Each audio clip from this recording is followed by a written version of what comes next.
alguna consulta más ahora, le pueden preguntar a sus profes, pero quiero presentarlo a Jaime Persic, que ingresó, que está con nosotros, que es, bueno, el profesor titular, ¿no?, de la materia. A lo mejor imagino que lo conocen, pero bueno, Jaime, bueno, presentate solo.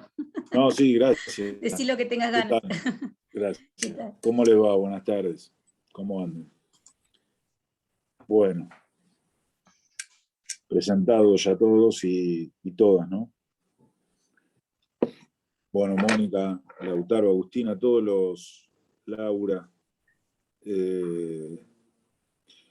Nada, saludar a todos, saludar a todas. Es un gusto estar con ustedes sábado a la tarde. Esperemos compartir un espacio de la formación de todos nosotros. Esperemos no, lo vamos a compartir. Esperemos que sea del valor de ustedes, del gusto de ustedes, que esté a la altura de las expectativas. Siempre es eso, ¿no? Uno tiene expectativas con algo, esas expectativas se cumplen o no, y la vida es así. Bueno, nos esforzamos, trabajamos para que se cumplan, para que la palabra no sé si es que estén a gusto, porque no sé si uno siempre puede estar a gusto, sino para que sientan que son desafiados, que son considerados en la dimensión que tienen, que es un lugar que permite pensar, discutir, disonar, ¿no? Que haya algo que sea distinto que les resuene algo, que diga cómo esto no se me ocurrió. Bueno, para eso nos encontramos, para eso hay una universidad que quiere hacer eso, que quiere formar profesoras, profesores de todos los niveles de nuestra región, que quiere que la educación sea mejor en nuestro país, en nuestra provincia y en nuestra región en particular. Tenemos un deber con nuestra gente, con nuestros chicos, con nuestras chicas, la universidad lo tiene, y bueno, para eso hay un esfuerzo grande de todos nosotros, de ustedes, de nosotros, de los vecinos. Lo hacemos hace 1 año y medio, desde el 13 de marzo lo hacemos por la computadora, ¿no? Pero bueno, ya hay estudiantes que están yendo, que están recuperando la presencialidad, y esperemos poder hacerlo durante el cuatrimestre, ¿no? Ir recuperando espacios progresivamente, con cuidado, pero recuperar espacios de presencialidad. Quizá alguno no conoce físicamente la universidad. La universidad está preciosa y los está esperando, ¿no? Está esperando que ustedes puedan ir, puedan estar, puedan apropiarse de ella. Bueno, y compartir en un cuatrimestre un espacio de formación, de lectura, de análisis, de debate, con lo que permite la computadora, ¿no? Porque la computadora tiene una ventaja enorme, pero también tiene desventajas, ¿no? Y entramos en otro terreno que no es lo que vamos a analizar nosotros, ¿no? Yo le estoy hablando ahora a una cámara.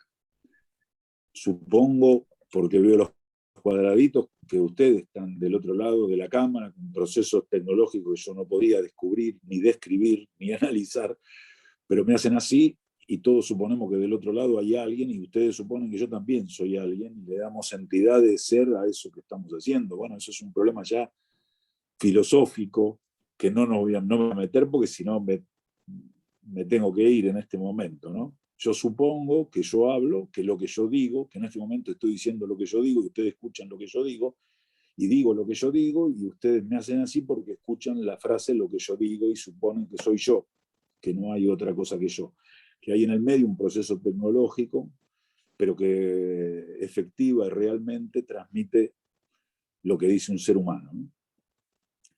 Y suponemos que como estamos en red y yo veo no sé cuántos cuadraditos, supongo que estamos todos sincrónicamente al mismo tiempo haciendo lo mismo. Pero bueno, eso es una ventaja, lo podemos hacer así.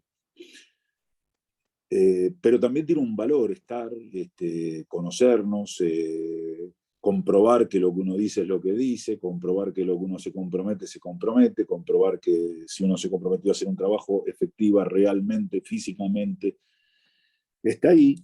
Y eso saliendo de disquisiciones filosóficas, son realidades concretas, reales, que las vivimos. Así que bueno, todo esto para decirles eso, que es un gusto estar acá y que vamos a tratar de repetir esta frase al final de todo también, ¿no? Que es un gusto estar acá, ¿no?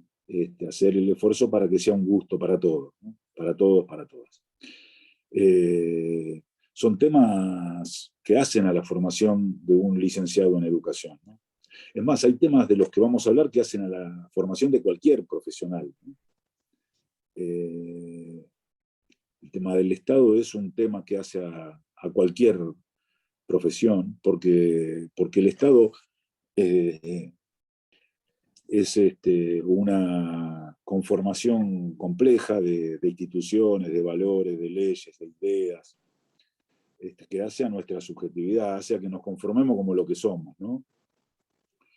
El Estado es una parte de la construcción de una nación, es parte de la construcción de unas relaciones sociales, que son las que tenemos todos, ¿no? Todos los que estamos acá tenemos una relación, relaciones, tenemos una relación social y tenemos una relación del Estado y con el Estado, para el Estado, depende de la proposición que le queremos meter, pero todos tenemos metido en nuestra manera de pensar, de ser, de sentir, algo que tiene que ver con el Estado, con mayúscula, ¿no?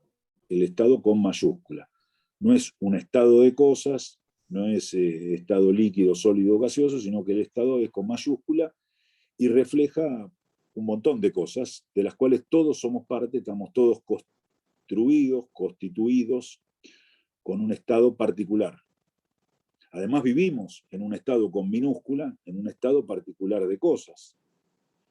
Pero el Estado, este Estado que conocemos, el Estado hace, el Estado en que muchos de los que estamos acá trabajamos, en las escuelas del Estado, en los bancos que cobramos, que son bancos del Estado, bancos, Banco Nación, Banco Provincia, son bancos del Estado,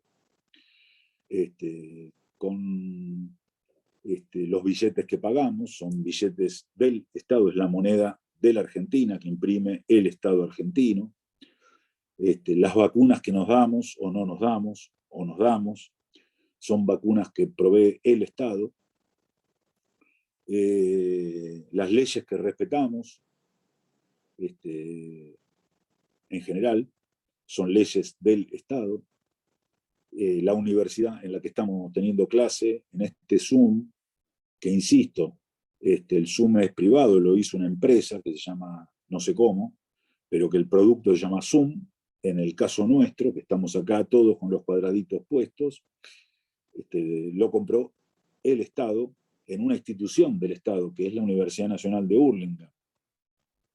Y bueno, eso es lo que vamos a ver, y eso tiene importancia para cualquier profesional universitario, ¿no? ¿Por qué? Porque somos lo que somos, algunos lo llaman subjetividades, definen subjetividades, somos lo que somos, entre muchas otras cosas, pero entre muchísimas otras cosas, porque hay Estado, ¿no? Con mayúscula, lo vuelvo a decir, hay Estado. Y ustedes dirán, me podrán decir, no me dirán, y hay Estado argentino,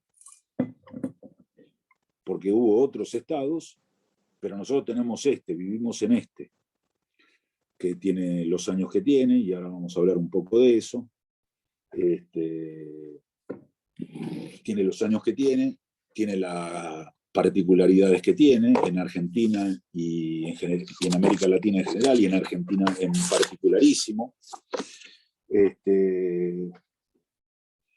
Y somos lo que somos porque entre muchas otras cosas hemos tenido valores, intereses, luchas, acuerdos para construir y estar y vivir en este estado que tenemos, que es este, con las cosas que hace y las cosas que no hace. Todo lo que hace y todo lo que no hace. Bueno, y somos sujetos que han sido producidos, coproducidos en esta sociedad con este Estado. Cada vez que uno dice, yo tengo derecho a invento, ahora voy a inventar frases, no las escuché nunca, no las escuché nunca. Yo tengo derecho a 6 días por razones particulares por año, estoy inventando, ahora, no los tengo, o sí los tengo, ¿no? Ese derecho que tengo yo, y que tienen muchos de los que están acá, ese derecho existe, ese derecho es el que acabo de decir, existe porque en algún momento los representantes de los docentes acordaron con el Estado un convenio colectivo. Y yo tengo derecho porque hay Estado. Antes de que hubiera derecho, antes de que hubiera Estado no tenía derecho. Tenía permiso, tenía otra cosa, pero no tenía derecho. Yo tengo derecho porque hay Estado. Y ustedes me dirán, bueno, pero los trabajadores del comercio tienen derecho también a faltar por razones particulares. Sí. Y no, firmó los representantes del sindicato y los patrones, que es la Cámara de Empresarios de Comercio. Pero una vez que firman ellos dos, ese que se llama convenio colectivo, se convierte en una ley. Eso es los convenios colectivos. Los derechos están porque hay un Estado, con mayúscula. Entonces, nuestra vida está atravesada permanentemente, más o menos, en países más, en países menos, en actividades más, en actividades menos, en el trabajo más, en el trabajo menos, en el estudio más o menos, está siempre atravesada por el Estado, con mayúscula. Siempre. Esta sociedad en la que vivimos, que supimos construir, en la cual estamos, está atravesada, constituida también por el Estado. Porque el Estado es eso, también es parte de nuestras relaciones sociales. Es parte de la construcción de las relaciones sociales. De hecho, en un rato vamos a hablar, ¿no? Con la ley 1420 ya entramos a la sociedad desde chiquitos con determinadas relaciones sociales que están definidas por la Constitución, por leyes, ¿no? De la 1420 en adelante, yo en un rato les voy a decir que desde antes de la 1420, pero de la 1420 en adelante es universal, es tendientemente a que sea para todos, para todas. Al principio era para todos, no era para todas. Y de a poco, con la lucha de muchas mujeres al principio, empezó a ser cada vez más también para todas. Y es una lucha, ¿no? Que sea para todos, que sea para todas. Es una discusión en la Argentina, es una discusión en el mundo, ¿no? Si es para todas, si es para todos. Hay países que es menos para todas. Y hay países que es menos para todos también. Pero en muchos países es menos para todas. Y que sea para todos es una pelea. En un rato también vamos a tratar de hablar de eso, ¿no? Bueno, esto es de lo que vamos a hablar. Eso también es importante para un ingeniero eléctrico, ¿no? Porque, como hay en nuestra universidad, porque el que regula los tendidos eléctricos, el que regula la producción de energía, el que regula la distribución, el que regula el consumo es el Estado. Bueno, es también importante para un biotecnólogo, porque hay leyes, hay valores éticos.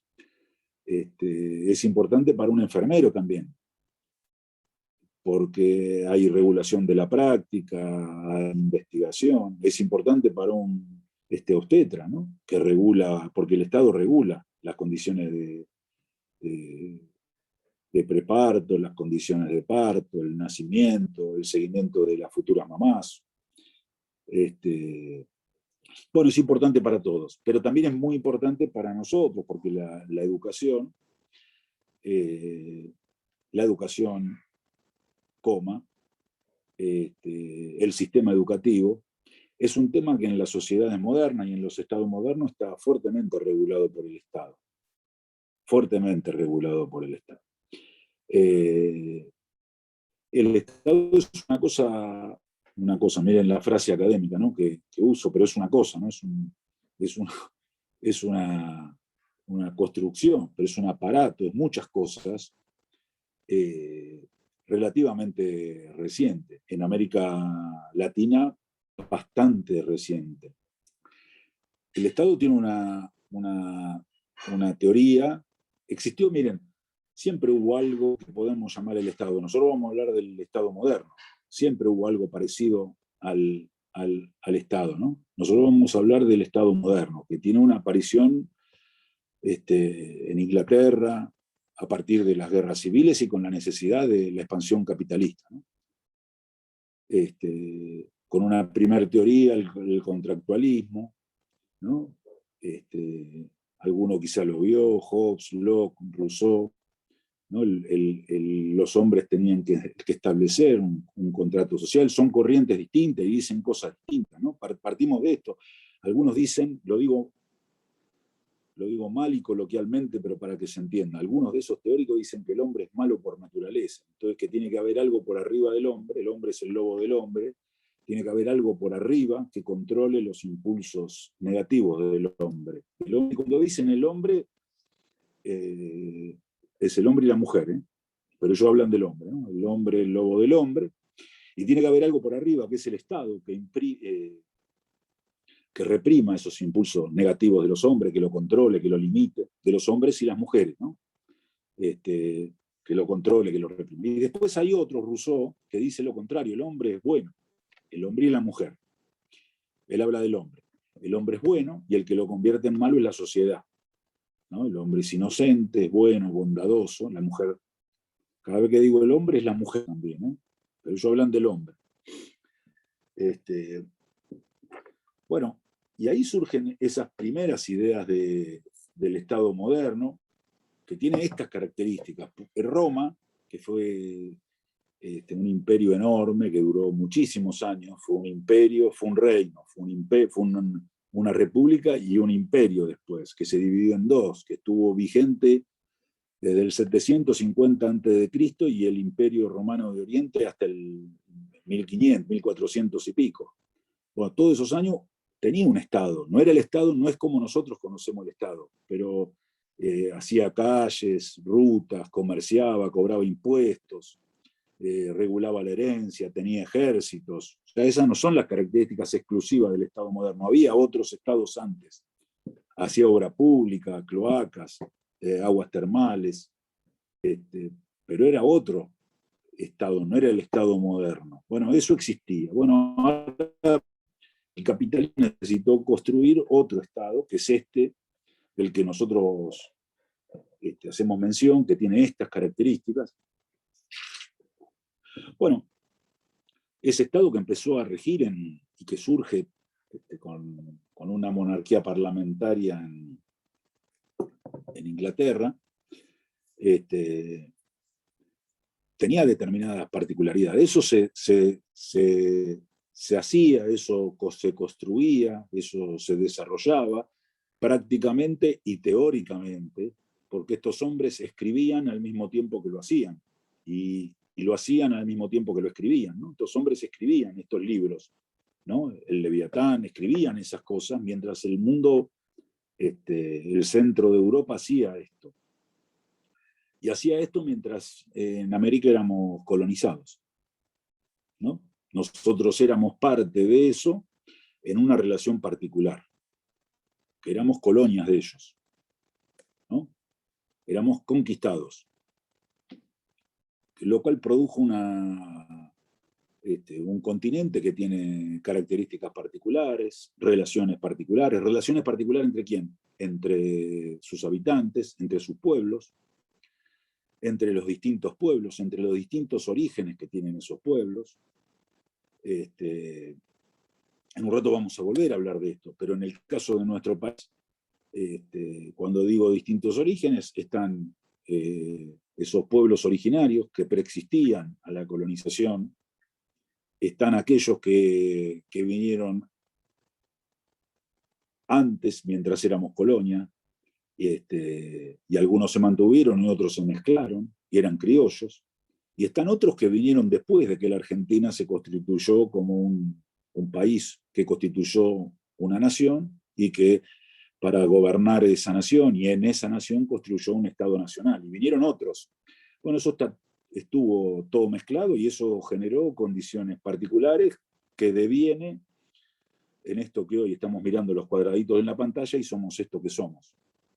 Todo esto que somos y todo esto que no somos. Somos esto. Pero eso es distinto, porque tiene un origen distinto. No es que construimos el Estado nuestro como tabla rasa, a partir de la nada, sino que lo construimos a partir de una determinada decisión que tuvo nuestro pueblo, que era particular, constituido y constituido en relaciones particulares, que tiene un origen distinto y que no viene a evitar la matanza entre distintos factores de pueblo, porque era necesario trabajadores para la fábrica del incipiente capitalismo europeo, sino que surge como una rebelión ante la colonización y la situación de colonización que vivía nuestro pueblo. Bueno, eso hace que tengamos un Estado que es desde el sur de Río Bravo, hoy el sur de Río Bravo es el norte de México, hasta acá, hasta el polo sur. Todo esto que somos tiene características particulares, distintas que los estados europeos, distintas que los estados del norte del Río Bravo, distinta que Asia, y es esto, somos esto. Bueno, en eso el Estado es uno de los aspectos de la construcción social, de la construcción de nuestra sociedad. Es eso, ¿no?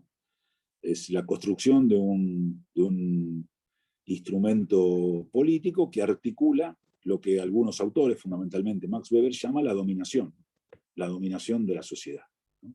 La dominación de la sociedad. Y que tiene particularidades, ¿no? Por un lado el Estado son las relaciones sociales, son las instituciones, son las regulaciones, son relaciones sociales y un aparato institucional.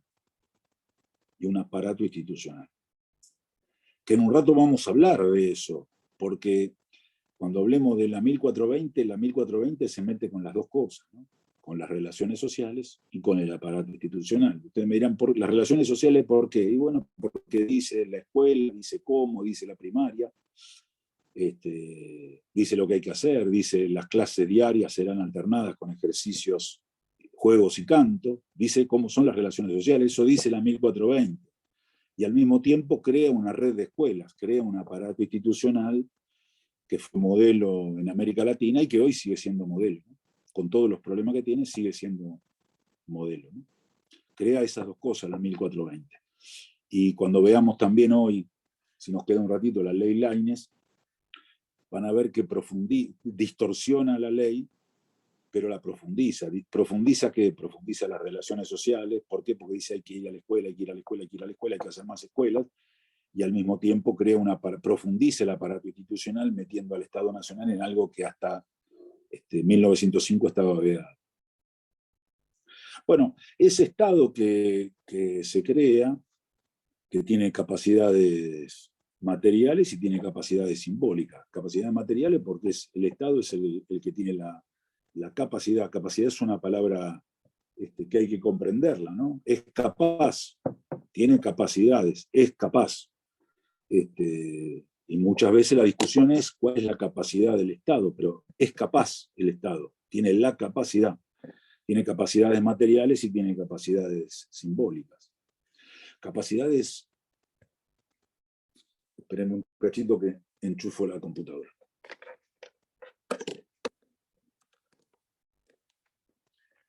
Tiene capacidades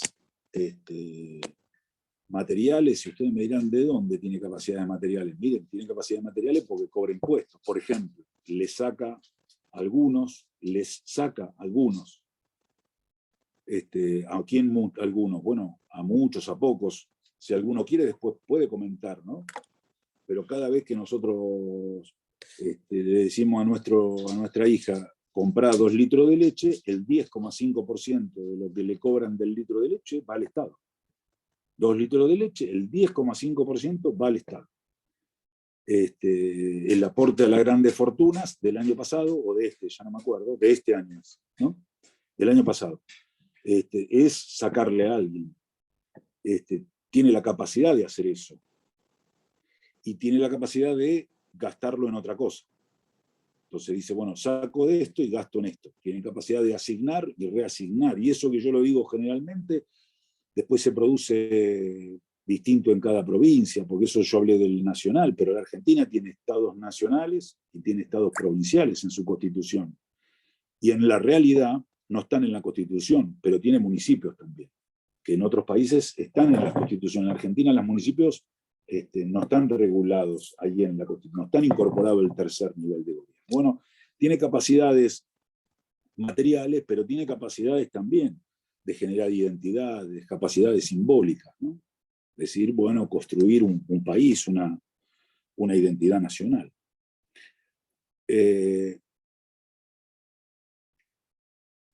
La escuela tiene que ver con las dos cosas.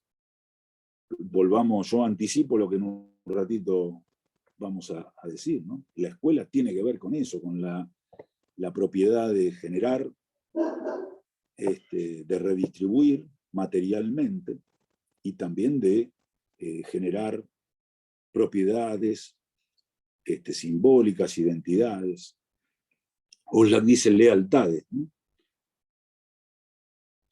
Vuelvo, quizá me repito, y alguno me levanta la mano y me dice, ya estás viejo en repetir las cosas. Lo repito, cuando uno de los objetivos de la escuela era mezclar lo que estaba, era generar una lengua nacional. Acá se hablaba en X idiomas de lenguas de los pueblos originarios. Acá se hablaba en el castellano que hablaban los criollos. Y acá se hablaba también, y cuando digo lenguas, bueno, el guaraní, el aymará.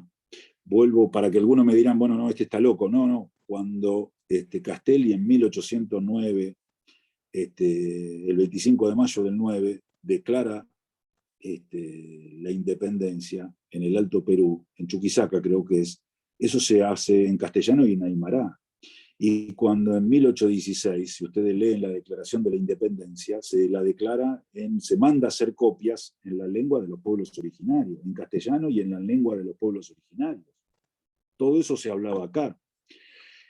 Y además de eso se hablaba en genovés, porque venía la primera inmigración a partir de la segunda mitad del siglo XIX, y se hablaba en polaco, y se hablaba en ruso, y se hablaba en no sé cuál es el idioma, el italiano de Nápoles, y se hablaba en gallego, y eso generaba lo que acá se llamaba el cocoliche, que se hablaba en cualquier cosa. Entonces era necesario un idioma, una lengua, y eso era la escuela.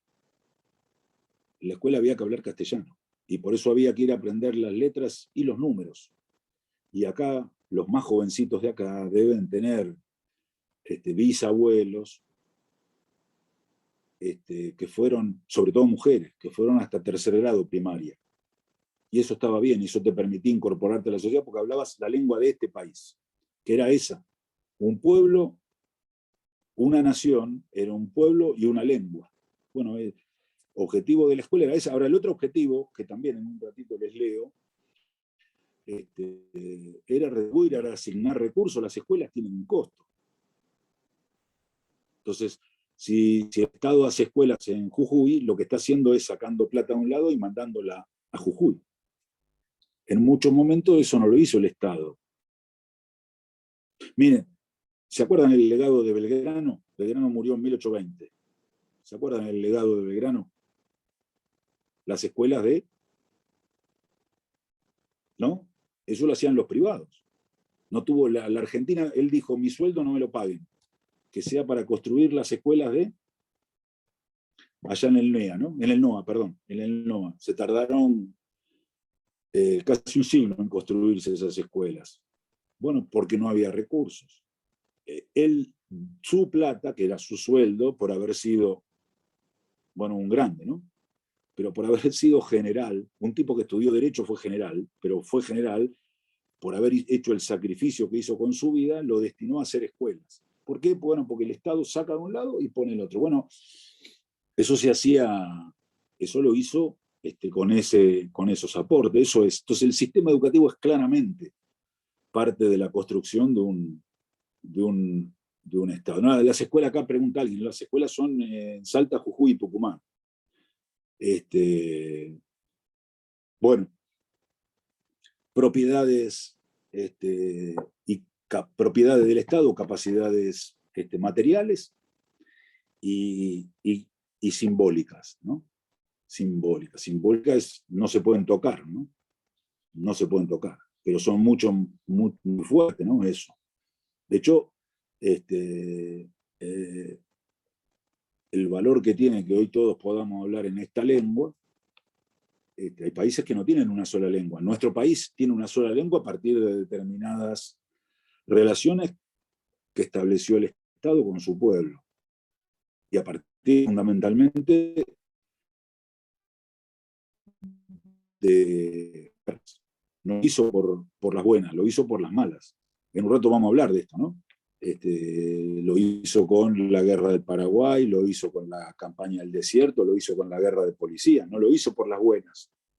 Después aparte se borra de la historia, pero tenemos, esta es la realidad, ¿no? Ahora, ese Estado en América Latina no es que hay un día, y esto también es muy importante comprenderlo, no es que hay un día que se funda, hay un día que en 1543, 1537 y después en 1573 que se funda Buenos Aires. Hay un día que se funda, está el cuadrito ese de Pedro de Mendoza con la espada, con el palito, parece que fue en Parque Lezama, otros dicen que fue en Quilmes. Fundan un día no, y al otro día sí, la fundan.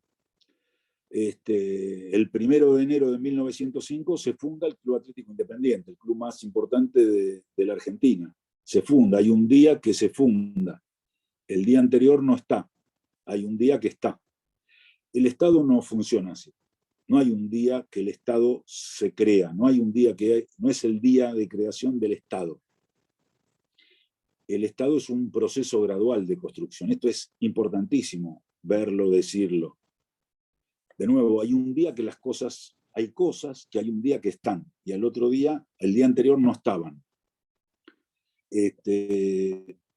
Nuestra universidad empezó a dar clase el 22 de febrero de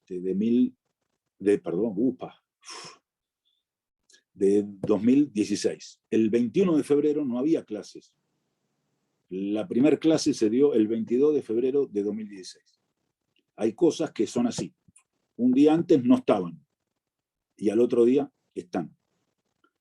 El Estado es lo contrario. Es un proceso de construcción. Está claro que hay un día que no estaban. Si yo me remonto a 1614, no hay ningún vestigio del Estado argentino. Ninguno. Ahora, fíjense, en el Estado argentino no es especialmente particular y es especialmente un lío, porque si yo viviera en Entre Ríos, la Argentina en 1853, para ellos estaba la Confederación. Los que somos de Buenos Aires es otra cosa, porque nos incorporamos después a esa Confederación. Y si sos de Santa Cruz era un territorio nacional, hasta y Chaco no era una provincia, era un territorio nacional. Entonces es especialmente complicado, y es especialmente complicado en los países federales, que es el nuestro, que le agrega otro problema enorme, porque hay de 200 países en el mundo, hay solo 30 que son federales. Los demás son unitarios. Chile es un país unitario. La primera vez que elige gobernadores, Chile es ahora. Fue ahora, hace poquito. Es un país unitario. Tiene un presidente o presidenta. Ellos también tuvieron presidente, salud. Es un país unitario. Hay pocos países federales como el nuestro, ¿no? ¿Qué quiere decir federal? En un rato vamos a volver a hablar de esto. Que hay un pacto entre las provincias para hacer algo más grande, que es la Argentina. Ahora, cuando digo que no es gradual, es que no es gradual porque la provincia de Córdoba existe antes que exista la Argentina. La provincia de Buenos Aires existe antes que exista la Argentina. Y hay un día que los gobernadores de esas provincias, a través de ejerciendo su soberanía, deciden firmar un pacto, eran 14 provincias, y le dicen, vamos a construir una nación argentina. Pero las provincias existen antes. Hay 14 provincias que deciden hacer un pacto, 14, que existían antes que la Argentina. Corrientes, Santiago del Estero, Tucumán, Salta, Jujuy, Catamarca, La Rioja, San Juan, Mendoza, San Luis, Córdoba, Santa Fe, Entre Ríos y Buenos Aires. Si me olvidé de alguna, 14 tenía que darme. Si me olvidé de alguna, pido perdón. Y existían antes. Y hay un día que deciden firmar un pacto constituyente y construir un país. Y en ese pacto constituyente dicen, pará, yo hago esto. Y el país, la nación, eso que está allá, que está en Buenos Aires, nosotros lo tenemos muy pegado, pero eso que está en Buenos Aires, le voy a entregar que haga esto y que haga esto. Todo esto no se lo di, ¿eh? ¿Qué le di? Bueno, si ustedes se acuerdan, las guerras nuestras, las guerras civiles nuestras eran por la aduana de Buenos Aires. ¿No? Y le agrego otra. Nuestro gobernador, el brigadier general don Juan Manuel de Rosas, tenía también la representación externa. No era un país, pero él tenía las representaciones de las Provincias Unidas. Pero no éramos un país. Esa es la discusión. La aduana, las aduanas secas, los ríos, la representación con las potencias extranjeras, el ejército. ¿De quién es el ejército? ¿De quién es el ejército de General San Martín? Ustedes leen las cartas de San Martín con el director supremo, con Pueyrredón, pero era director y él estaba en Mendoza. ¿Quién cobra los impuestos? ¿Qué moneda había en Buenos Aires? Bueno, eso todo le agrega complejidad a esto que somos y que vamos a pensar. Que no lo hacemos con ánimo de disquisición teórica, no lo hacemos con un ánimo enciclopedista, que ustedes aprendan qué consistió el Tratado del Pilar, el Pacto de San José de Flores. No estamos en esa. Estamos entendiendo que esto tiene que ver con lo que pasa en las escuelas todos los días. Esto tiene impacto, derivaciones en lo que pasa en las escuelas todos los días. Bueno, entonces el Estado no es no hay un día fundacional del Estado.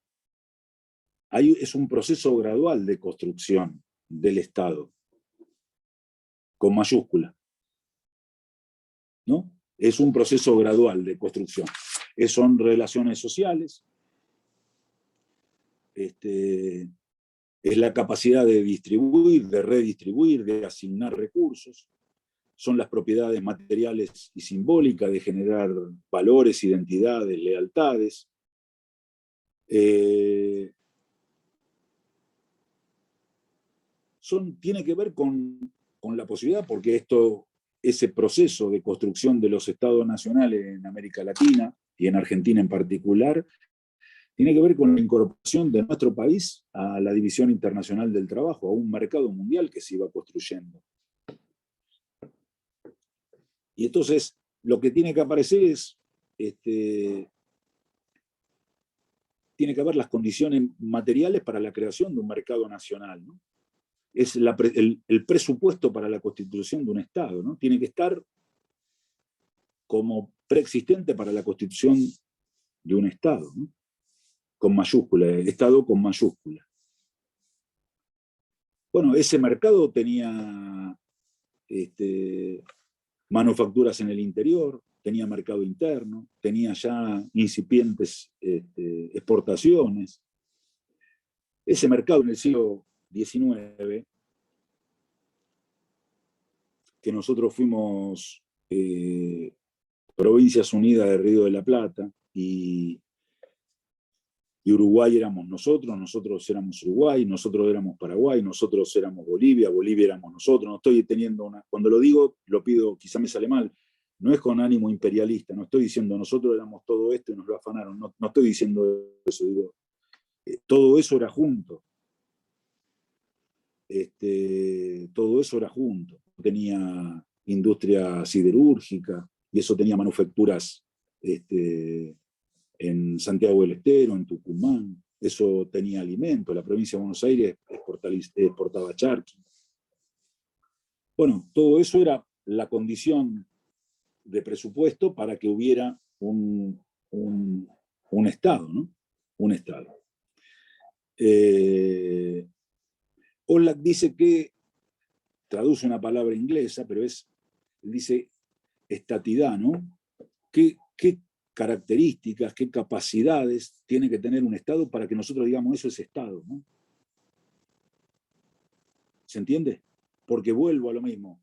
En algún momento, en el 212 después de Cristo, hay un emperador romano que le da la ciudadanía a todos los romanos. Todos los que viven en el Imperio Romano son ciudadanos romanos. Bueno, eso no es el Estado como lo conocemos, eso es el Estado romano, no es el Estado moderno. Él firma un decreto, algunos dicen que es para cobrar impuestos a la herencia, no importa, no viene al caso, no tiene que ver con esta materia.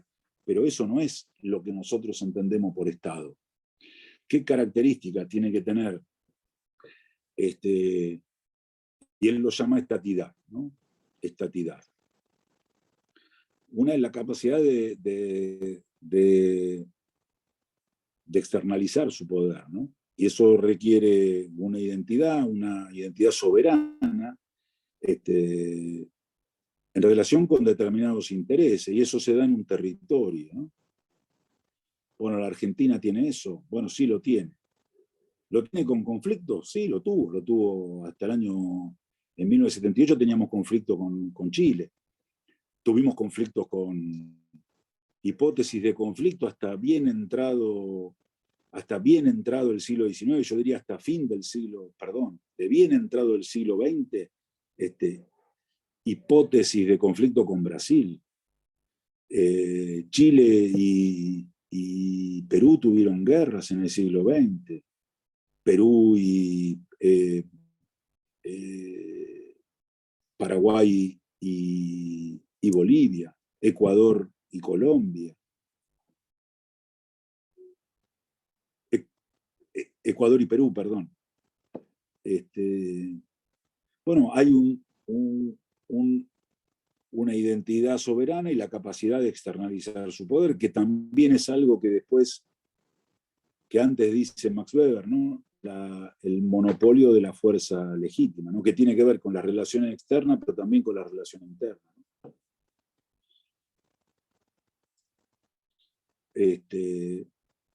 La capacidad de institucionalizar su autoridad, ¿no? Miren, llega tanto esto, la capacidad de externalizar su autoridad, que devenido de la ley 1420, vos tenías la obligación de que tus hijos fueran a la escuela. Te iban a buscar, como se decía en aquel momento, te iban a buscar con los milicos, si tus hijos no iban a la escuela. El estatuto docente de la provincia de Entre Ríos sigue teniendo la idea de que vos te tienen que ir a buscar con la fuerza pública si vos no vas a la escuela. A ese nivel llega la capacidad de institucionalizar su autoridad, ¿no? Hasta 1994 a todos los varones entre los 18 y los 21 años íbamos a la colimba. Miren la capacidad de institucionalizar su autoridad. No, yo no quiero hacer la colimba. Bueno, está bien, no quieras. Tenés que ir a la colimba. Los que son bastante más jóvenes no saben, la colimba es el servicio militar obligatorio, ¿no? Lo decíamos todos los varones nada más, ¿no? Entre los 18 y los 21. Número bajo a los 17, escuchabas el sorteo. En agosto, todos con la radio estábamos escuchando el sorteo, a ver qué número te tocaba. Bueno, es eso, ¿no? Con más o menos autoritarismo, con más o menos autoridad, pero eso es una capacidad del Estado. Cuando eso está en discusión el Estado mismo, ¿no? Cuando eso es lo que discutimos, discutimos el Estado mismo, ¿no? Que tiene que tener también una capacidad de diferenciar su control, ¿no? Entonces hay una variedad y una complejidad de instituciones que están con distintas regulaciones, funcionalmente diferenciadas. Cuando hablo de complejidad, no hablo de dificultad. Complejidad es los múltiples elementos que intervienen en una situación. Más, bastante o bastante menos complejo, como una capacidad extractiva, ¿no? Saco a uno y le doy al otro. Con la capacidad de internalizar una identidad colectiva, hay que hacer un pueblo. Esto en la escuela es eso, ¿no? O fue una de las funciones de la escuela, ¿no? La capacidad de generar una identidad colectiva, un pueblo, el pueblo argentino. El gran saludo. Esto es un objetivo de antes. El himno es 1813. Pero no se logró. No se logró.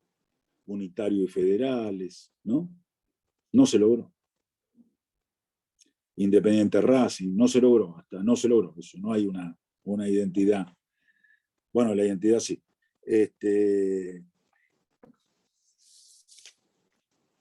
Y lo que dice después Sosla marca una idea del positivismo para nuestros países, que lo asumimos todo, ¿no? Que es orden y progreso.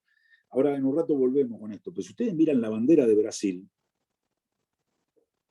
no sé si se acuerdan, la bandera de Brasil, que tiene en el medio un globo, y tiene a Brasil y tiene una banda que dice, ¿se acuerdan qué dice? Dice orden y progreso. Orden y progreso. Así, chic, chic.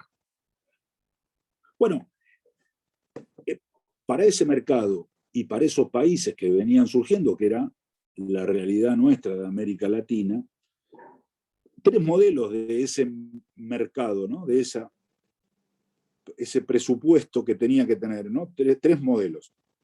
Seguimos discutiendo eso hoy, señoras y señores, ¿eh? Con más o menos sofisticación, pero seguimos discutiendo eso, en toda América Latina. Seguimos discutiendo eso, ¿no? Un modelo era mercantilista, ¿no? Es la no superación de lo colonial, ¿no? Mercantilista. Nosotros hacemos lo que ellos necesitan. No importa lo que pase acá, no importa lo que les pase acá. Nosotros hacemos la economía que ellos necesitan. Si ellos necesitan extraer, extraen. Si no necesitan extraer, no extraemos. Si necesitan que salemos la carne, salamos la carne. Si no necesitan más carne salada, no hacemos más carne salada. Si necesitan libre navegación de los ríos, libre navegación de los ríos. Si necesitan sacar minerales de la lumbrera, minerales de la lumbrera. Si no necesitan minerales de la lumbrera, no hay minerales de la lumbrera. Modelo mercantil derivado sin evolución de lo colonial, ¿no?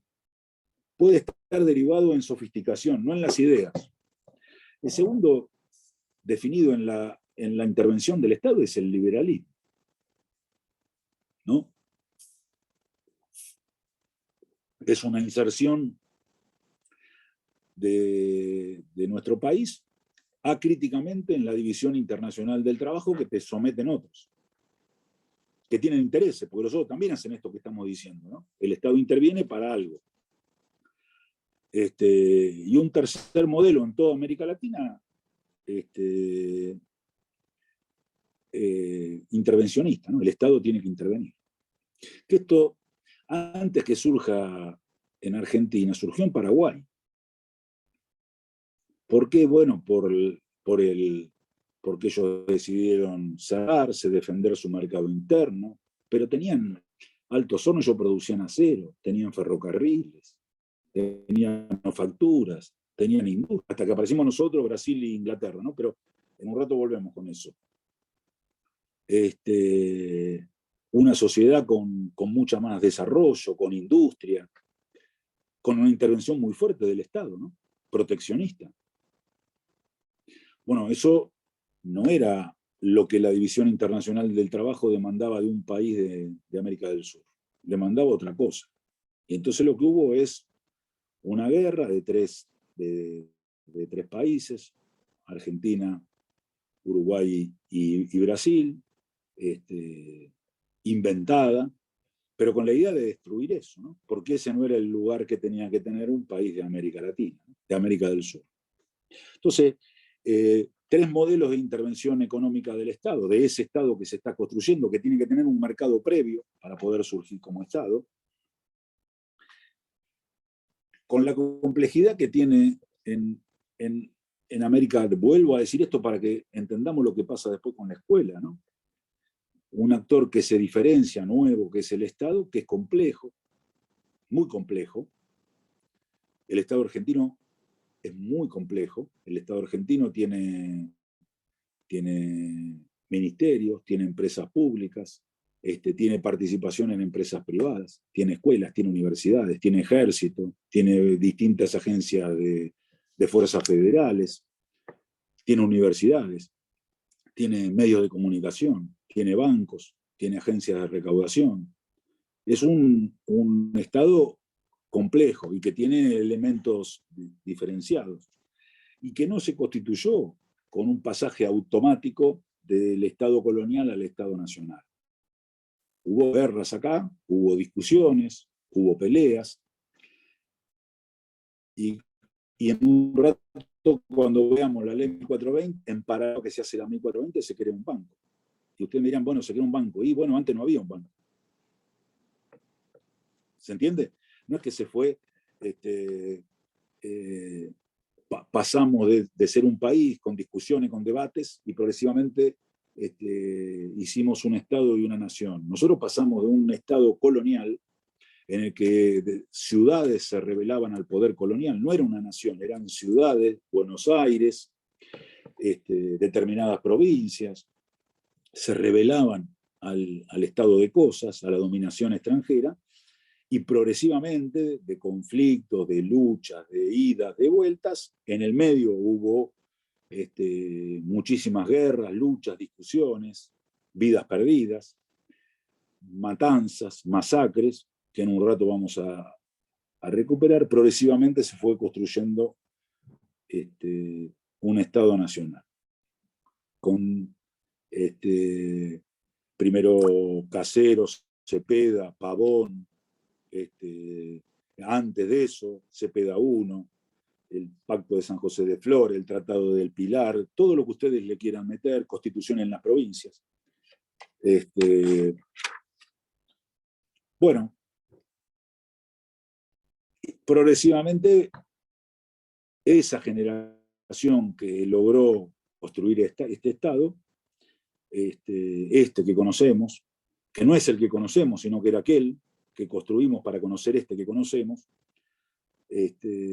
asume esta idea positivista de orden y progreso. ¿Qué orden? Bueno, el orden era negar el desorden, ¿no? Ese orden que proponía negar el desorden. De hecho, muchos de nosotros, los que estamos acá, cuando estudiamos historia en la escuela secundaria, lo estudiábamos como el caos, ¿no? Era un periodo de caos, se llamaba así, ¿no? Era necesario el orden que venía de afuera, ¿no? Y el progreso estaba afuera, el progreso estaba en Europa, las ideas venían de Europa, había que ordenar. Bueno, el orden era necesario, para ese orden era extender la autoridad. Eso se hizo de varias maneras. Vuelvo antes, ¿no? Se hizo con dos cosas, algunos datos históricos y otros literarios.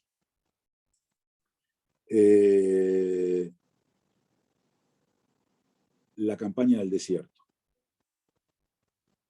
¿no? ¿Por qué? Bueno, había los malones de los indios, pero una campaña al desierto es raro, ¿no? Porque es una campaña al desierto, pero había indios. ¿No? Es rarísima la historia argentina, es tremenda, ¿no? Porque la llamamos campaña al desierto y se hace porque hay malones que no permiten el desarrollo, ese mercado que era necesario para el Estado. Entonces, se va a conquistar un desierto que tenía gente, ¿no? Bueno, ese era uno de los primeros aspectos del desorden que había que ordenar.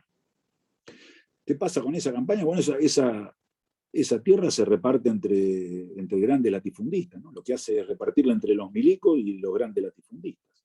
Pero había que acabar con ese desorden. Y se mata mucha gente. La segunda es la guerra de policías, ¿no?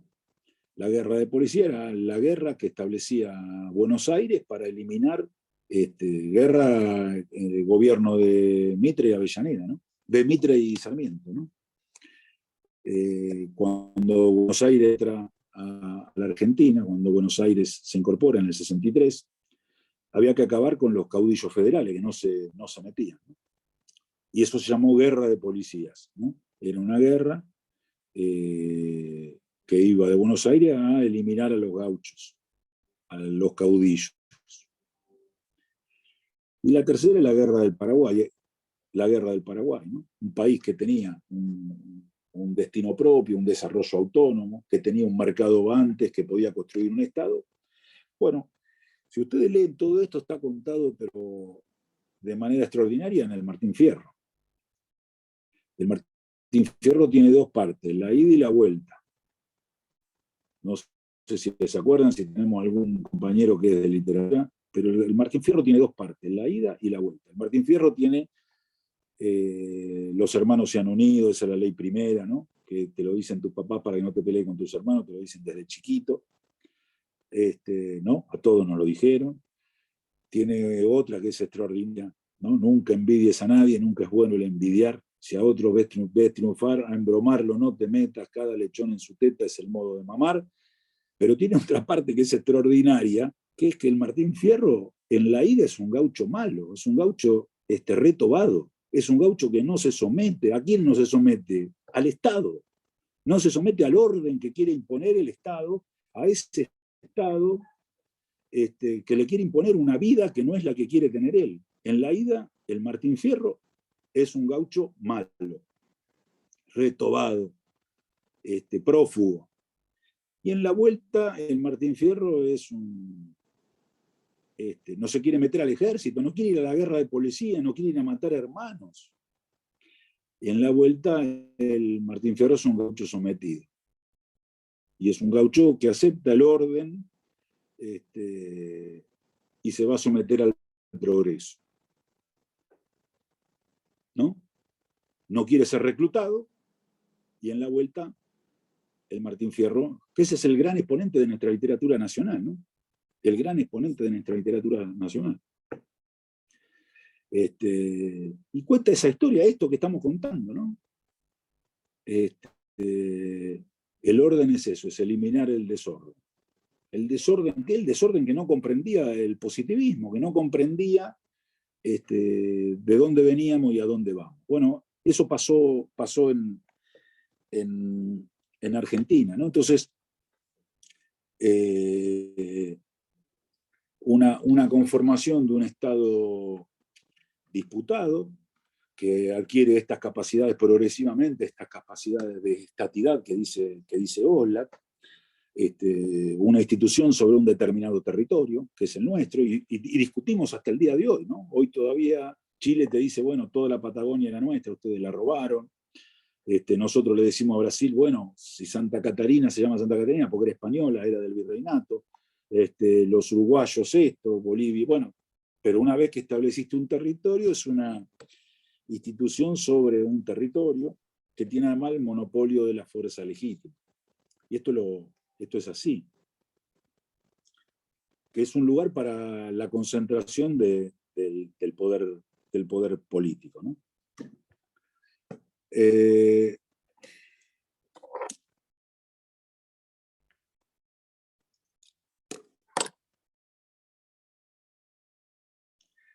Bueno, sobre eso es que desde 1863, que Argentina alcanza, tiene su constitución, alcanza la definición de un territorio, encuentra un sistema político, construye un Estado, Y sobre esas 3 primeras presidencias se van tanteando, muy de a poco, pero construyendo con ideas, con acuerdos, con desacuerdos y con la violencia del Estado Nacional, se va constituyendo esto que conocemos como Argentina. Y que tiene un impulso enorme, enorme. Y cuando digo enorme, no lo estoy poniendo ni de bueno ni de malo, enorme, enorme de la escala en la primera presidencia de Roca, ¿no? Las 3 primeras presidencias, Mitre, Sarmiento, Avellaneda, y tiene un impulso enorme en la construcción de un Estado nacional en el primer gobierno del PAN, del Partido Autonomista Nacional, que es Roca, que no era porteño, era general, era tucumano y había sido el general de la campaña del desierto. Miren el poder político que le había dado la posibilidad de establecer el orden.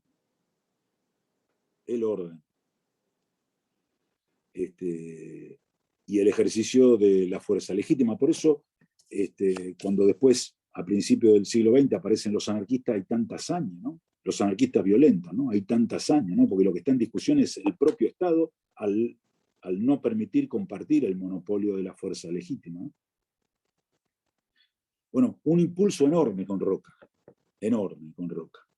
Roca, cuando digo Roca, no estoy hablando de una persona, Roca es la expresión de un partido, el Partido Autonomista Nacional, que representa intereses políticos, pero que le da a la construcción del Estado en argentino un empuje enorme, ¿no? Creación de un banco, creación de una capital.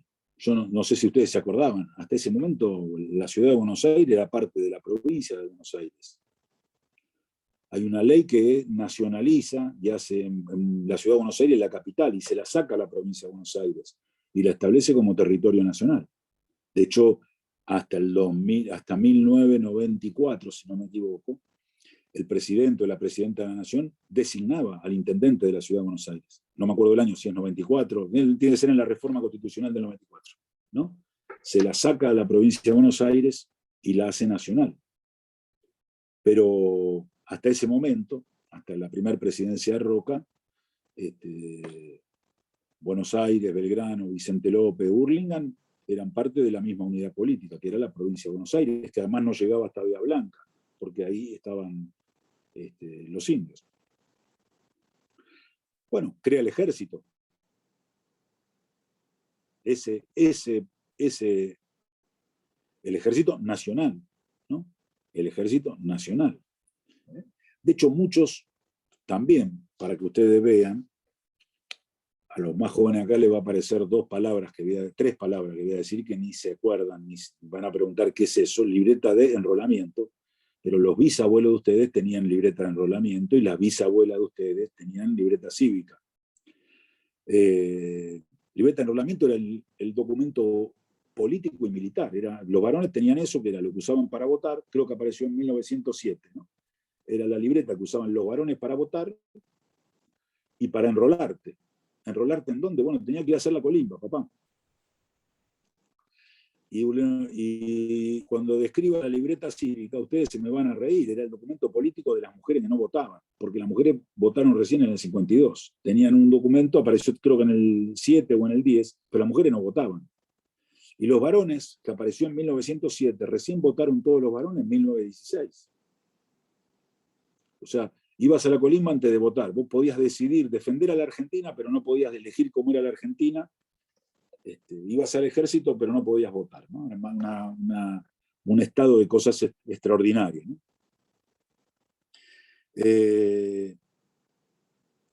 Bueno, esa es hasta un banco, el Banco de la Nación, una moneda, ¿no?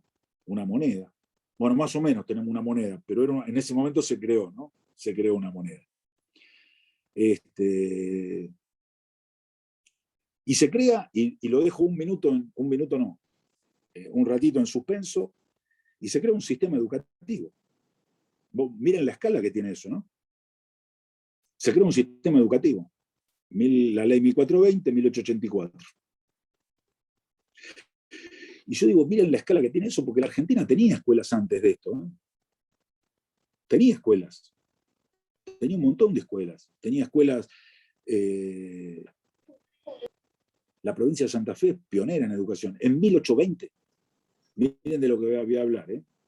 En 1820, Pancho Ramírez, en Entre Ríos, en la Constitución de Entre Ríos, había escuelas, sistema educativo, educación pública, laica, universal.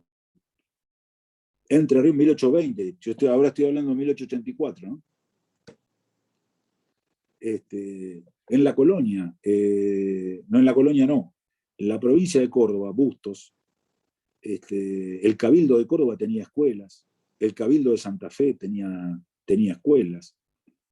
No solo tenía escuelas, tenía becas para que los más pobres, los más humildes fueran a escuelas, ¿no? Si no, ¿de dónde hablaba Belgrano, que se murió en 1820? ¿De por qué hablaba de educación? Creó escuelas, la escuela de náutica, de matemática, las escuelas ya en el norte.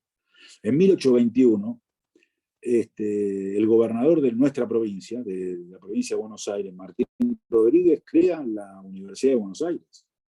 1821.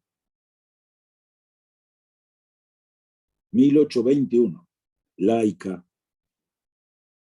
La crea con un cura a la cabeza. El primer rector fue el presbítero Sáenz, pero era laica, revolucionaria, con ideas emancipadoras.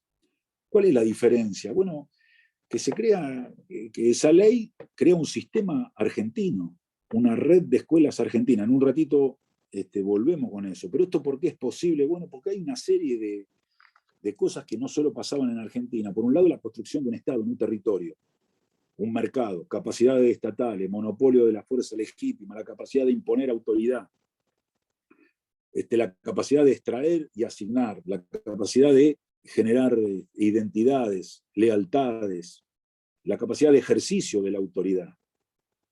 Hay que ejercer la autoridad, si no, no hay Estado. Bueno, había pasado en el mundo otras cosas que van ahí, pero que tienen que ver con esto, ¿no? Por un lado, el capitalismo lo que necesitaba es localizar la fábrica. Entonces, lo que había un proceso en el mundo de urbanización. Era necesario, como el capitalismo necesitaba fábricas, el capitalismo no necesitaba el capital para reproducirse, necesitaba fábricas. Y necesitaba de que la fábrica, para poder apropiarse del trabajo de los obreros. Lo que Marx llama la explotación del hombre por el hombre, ¿no? Era necesario que hubiera trabajos a los cuales el capital pudiera explotar. Lo digo acá, no tiene que ver con la materia, pero para salir de discusiones que hay en la Argentina, los empresarios no dan trabajo, lo que dan trabajo son los trabajadores. Los empresarios compran trabajo, pero el que da trabajo, el que da su trabajo, son los trabajadores y las trabajadoras. El empresario tiene plata y lo compra, pero el que vende su trabajo es el trabajador y la trabajadora. Cierro el paréntesis y vuelvo a nuestro tema. Entonces lo que hay es una migración de lo rural a las ciudades, en el mundo, fundamentalmente en donde el capitalismo empezó a desarrollarse, que era en Europa, ¿no? Un proceso de urbanización. Y la urbanización lo que hace es que empieza a haber masas, empieza a haber personas juntas, trabajadores. Lo segundo, empieza a haber un desarrollo de una economía de intercambio, ¿no? Eso que el capital producía, que antes producíamos para consumir nosotros, empieza a haber un excedente. ¿Por qué? Bueno, por la máquina a vapor, empieza a haber un excedente. Y eso ¿qué hay que hacer con eso? Bueno, eso hay que colocárselo a alguien. Eso hay que colocarlo en algún lado. El negocio es ese, hay que colocarlo en algún lado. Entonces empieza a desarrollarse una economía de intercambio. Y el tercer punto es la imprenta, Gutenberg, la reforma. La imprenta lo que permite es que empiece a difundirse la palabra escrita por todos lados. Al principio con la Biblia, ¿no? Que fue el primer libro impreso en el mundo. Pero empieza la posibilidad esa de que muchos empiecen a leer y escribir. Fíjense que en ese momento aparece alguien que todos conocemos muchísimo, decimos frases de él, Descartes, ¿no? El método cartesiano. René Descartes. Todos decimos la frase, ¿no? Pienso, luego existo. cogito ergo sum, ¿no? La sabemos todos, ¿no? Esa frase de Descartes era recontra religioso. Lo que hace, él lo que dice es, Dios es tan importante que no lo puedo meter en mis cosas, en estas cosas chiquitas que yo pienso. Eso es una revolución en la historia de la humanidad, ¿no? Cogito ergo sum, pienso porque existo. Si pienso, existo. Cogito ergo sum. Pienso, luego existo. Soy. Eso genera una revolución en la humanidad, ¿no? La modernidad se basa en eso, ¿no? Individuo, sujeto y razón. Empieza a aparecer el individuo. Individuo. Empieza a aparecer el sujeto. Ustedes dirán, ¿qué es el sujeto? Bueno, el sujeto es esto, es lo contrario del objeto. El sujeto es eso. El objeto se lo manipula, se lo mueve. El objeto es algo que otro maneja. El sujeto está sujetado a instituciones, está sujetado a leyes, pero el sujeto actúa. Piensa, pienso, luego existo. Y el método de la razón, que es esto, es Descartes, ¿no? El uso racional, ¿no? Hay razones, no todo lo explica Dios, no todo lo explica la trascendencia, no todo lo explica la palabra del Señor. Muchos de aquí son creyentes y creen en eso. Ahora, todos sabemos que en esta sociedad hay cuestiones que son racionales, hay cuestiones de razón. Yo tengo que razonar. Uno de los objetivos de la escuela es enseñar a razonar, ¿no? Razón, usar argumentos, razones. En ese contexto es que la Argentina, el Estado y las ideas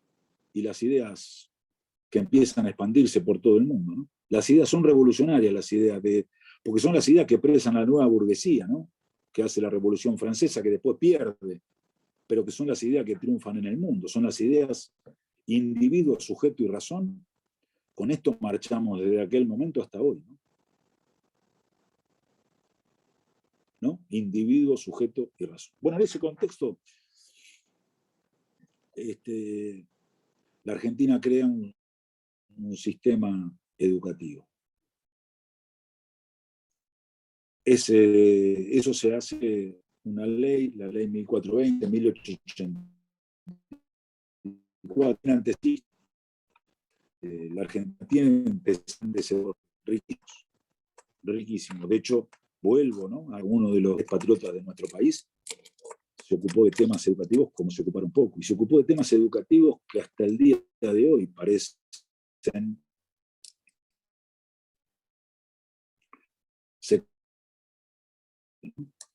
que son se ocupó de la educación de los indios.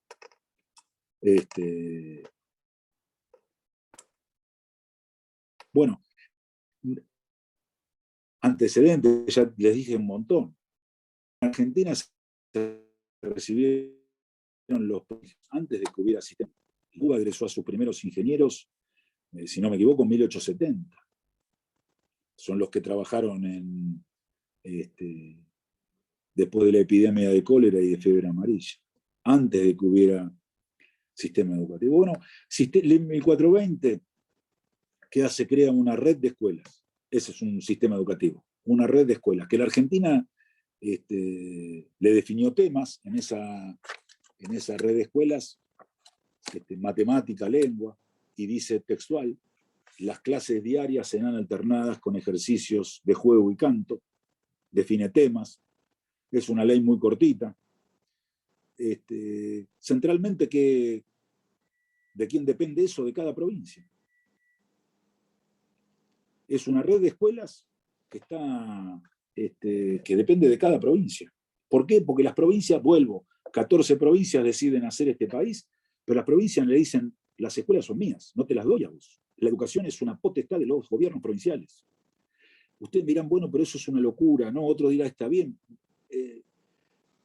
No, es sin juicio valorativo. Las provincias, para ser la nación, le ceden atribuciones. Estas no se las cedieron nunca. No se las cedieron nunca. ¿Se entiende?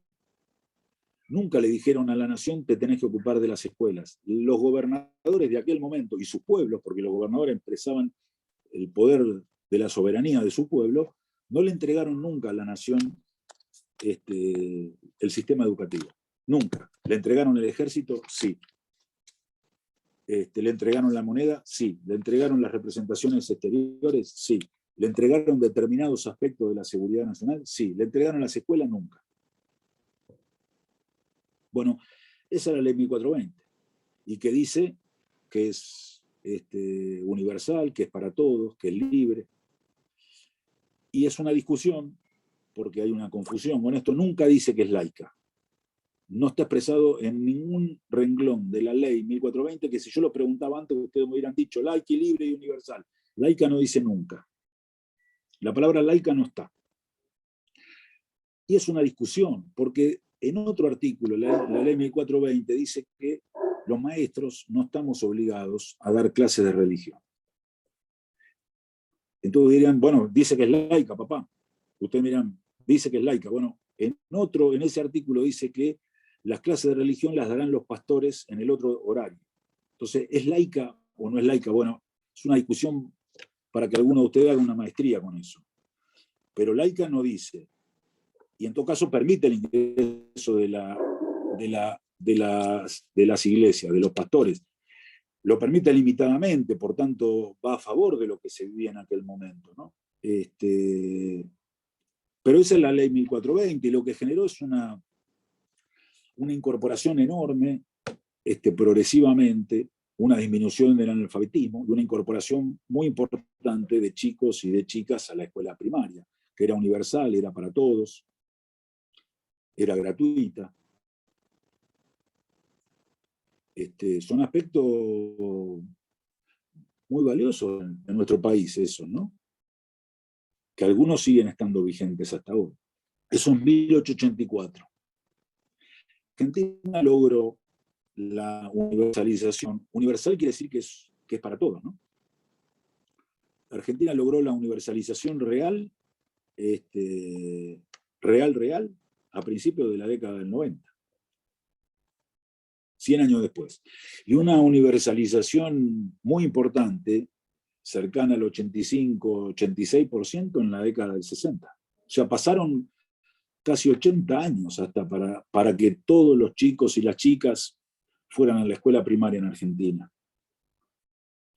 En 1884 se propuso, fue creciendo la matrícula, pero llegó, digo esto porque después en otra clase, cuando discutamos la ley de educación nacional, que en el 2006 se propone que la escuela secundaria sea obligatoria, y se cuestiona porque no llegamos al 100% 15 años después, y bueno, entonces se pone la responsabilidad en los chicos y las chicas. Bueno, esta ley, que es mítica y que fue muy importante, logró este objetivo enorme entre 80 y 100 años después, ¿no? Que todos los argentinos, que todas las argentinas tuvieran acceso a la educación primaria, ¿no? Ahora, ¿qué se vio? Bueno, que la Argentina año a año iba incorporando. ¿Iba incorporando cómo? Bueno, más democráticamente o menos democráticamente. Cuando digo más democráticamente, era a partir del trabajo para los padres, de trabajo para las madres, de cuestiones de seguridad social, de cuestiones de higiene urbana, de cloaca, de agua potable, de alimentación, y cuestiones menos democráticas que te buscaban con los milicos. Bueno, esta es 1420, se da en el contexto de un Estado, no era solo la escuela, era la construcción de un Estado nacional, para construir una nación que tenía que gobernar sobre un territorio a un pueblo. Y entonces esos objetivos eran estos, ¿no? Las primeras letras y los primeros números. Amar a la patria, a la bandera, una lengua y aprender los primeros números. Estas eran las condiciones de incorporación a una sociedad, aquella sociedad en aquel momento, ¿no? Tenía esas dos cosas. Se daba de la mano de las guerras y se daba de la mano de la incorporación y el desarrollo de Argentina. Eran las dos cosas al mismo tiempo. Bueno, esa era la ley 1420. esa ley tenía problemas, porque Argentina tiene un desarrollo, la ley no, la Argentina, ¿no? Tiene un desarrollo desigual. Entonces no tenían los mismos recursos Jujuy para hacer escuelas que la provincia de Buenos Aires. No tenía los mismos recursos para hacer escuelas la provincia de Santiago del Estero que la provincia de Córdoba. Entonces eso generaba las posibilidades desiguales de desarrollo del sistema educativo, porque el Estado tenía para extraer y asignar recursos para una cosa, pero no para hacerlo para las escuelas. Porque las escuelas, como todos sabemos, cuesta hacerlas y cuesta mantenerlas. Cuestan. Implican recursos. Entonces se empieza a discutir en la Argentina cómo intervenir en esta situación. Y hay un debate muy importante, ¿no? Algunos quieren cambiar la ley 1420, hay otros que no la quieren cambiar. Lo concreto es que en 1905 se vota una nueva ley, que no modifica la ley Laínez, la ley 1420, que es la ley Laínez, porque se llamaba el senador que la presentó, que es el segundo, si alguno busca y quiere googlear rápido, va a ver que el presidente creo que es Roca también. Entonces, en el primer gobierno de Roca se vota la ley 1420, en el segundo gobierno de Roca, si no me equivoco, esta ley, que es la ley Laínez, que el senador que la presenta es el senador Laínez. ¿Qué es lo que permite esta ley? Y que es muy importante para los que estamos acá, para saber, es una ley que le permite a la nación construir escuelas en las provincias. Perdón, yo me olvidé, ¿me permiten un paréntesis acá? Un minuto. La provincia, lo dije. La provincia de Entre Ríos fue pionera en educación argentina. Tenía la escuela normal de Paraná, que era un modelo, la escuela normal de Concepción, antes que hubiera Argentina. Formaba maestros, ¿se entiende? La Argentina no es que empieza en la 1420, hay antecedentes riquísimos en la educación argentina antes de la 1420. Vuelvo a la Laínez. Lo que dice la ley Laínez es que la nación tiene permitido hacer escuelas en las provincias. ¿Sí? Tiene permitido hacer escuelas en las provincias. ¿Por qué lo tiene permitido? Porque antes no lo tenía permitido. ¿Por qué no lo tenía permitido? Porque las provincias no le cedieron a la nación esa potestad. La provincia, de nuevo, 14 provincias que deciden armar esto que somos, dicen, te doy esto, te dejo, esto no te lo dejo. Esto es potestad de los gobiernos provinciales, que son preexistentes, y esos son los problemas del federalismo. Bueno, acá hay un cuadrito, fíjense esto.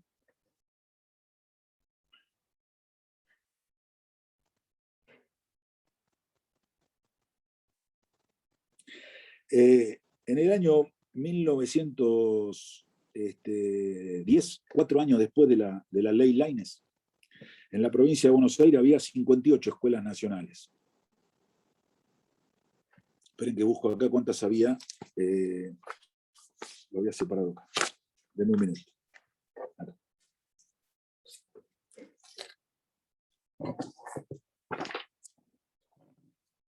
Más fácil. En el año 1910, 4 años después de votar la ley Laínez, en la provincia había 58 escuelas nacionales, 58 escuelas Laínez. Y en el año 1936, 26 años después, había 198. Por 4 se multiplicó. En Catamarca había 99 escuelas en 1910 Laínez, ¿no? Y en el 1936, 242. En la provincia de Mendoza había en 1910 38 escuelas Laínez, 38 escuelas nacionales.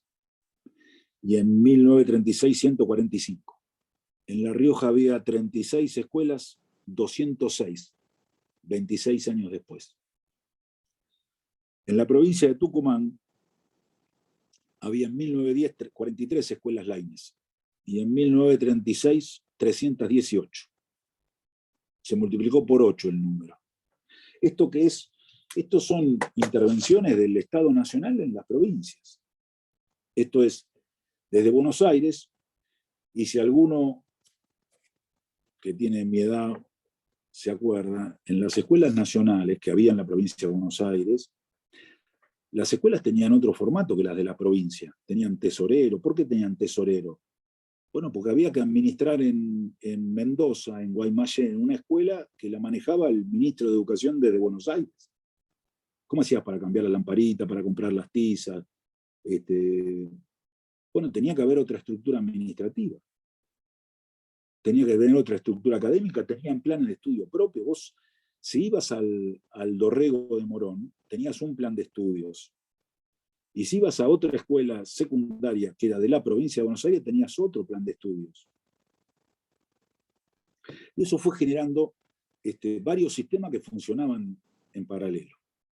Y siempre hubo un objetivo, el objetivo fiscalista, de transferirle de nuevo esas escuelas que hacía la nación, volver a transferírselas a las provincias. El primer intento es en el gobierno de Frondizi, en la década del 60, que se le devuelven algunas escuelas a la provincia, se transfieren las escuelas primarias de La Rioja y Santa Cruz. Un segundo intento que hay en la dictadura militar, en el 76-83, que se vuelven a las provincias, a todas las escuelas primarias, se transfiere a las provincias todas las escuelas primarias, con un criterio eminentemente fiscalista. No tiene que ver con un criterio educativo, no tiene que ver con un criterio académico, sino es fiscalista, es que la nación tuviera menos costo fiscal.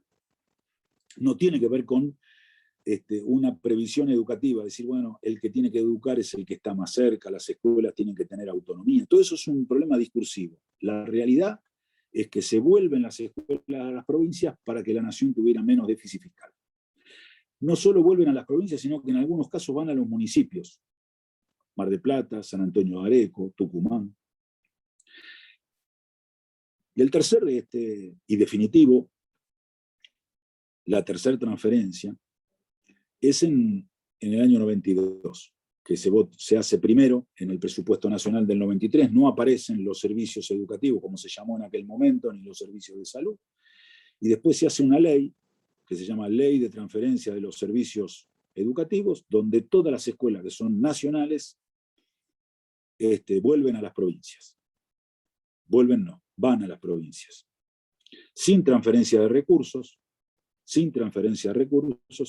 y sin apoyo técnico para que eso pase. Porque la provincia de Buenos Aires es una provincia muy fuerte, que tenía escuelas, que tenía equipos técnicos, que tenía equipos administrativos.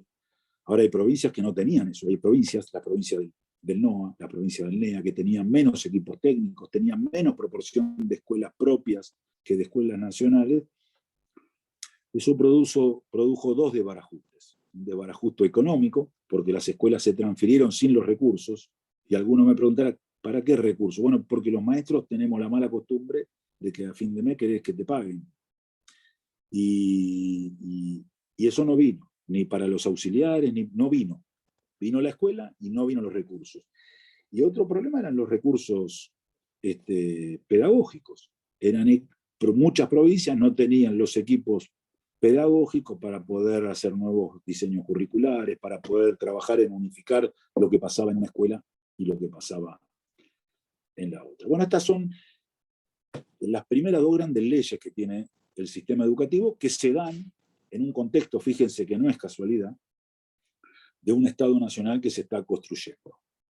Y esto reafirma lo que yo, no porque lo diga yo, lo reafirma la teoría, ¿no? Que no es que hay un día que hay un Estado y otro día que no hay Estado. Estos son la construcción progresiva de capacidades del Estado, ¿no? Primero se hace una red de escuelas, después se generan más escuelas a partir de otra ley, y eso es un Estado que va avanzando, va construyendo autoridad, va distribuyendo recursos materiales y recursos simbólicos. Y eso es toda una etapa, ¿no? Que en la Argentina llega hasta que aparecen las crisis fiscales, ¿no? Esto asoma con un primer intento en el gobierno de Frondizi, pero fundamentalmente desde la dictadura en adelante es cuando viene una idea de retiro del Estado y transferencia de todo esto a las provincias. Bueno, no sé si se me fue muy largo, Mónica, Lautaro, Laura, Agustina, se me fue muy largo, sí, ¿no? Pero bueno, perdónenme si se me fue muy largo, pero preguntas, dudas, comentarios. afirmaciones, discusiones.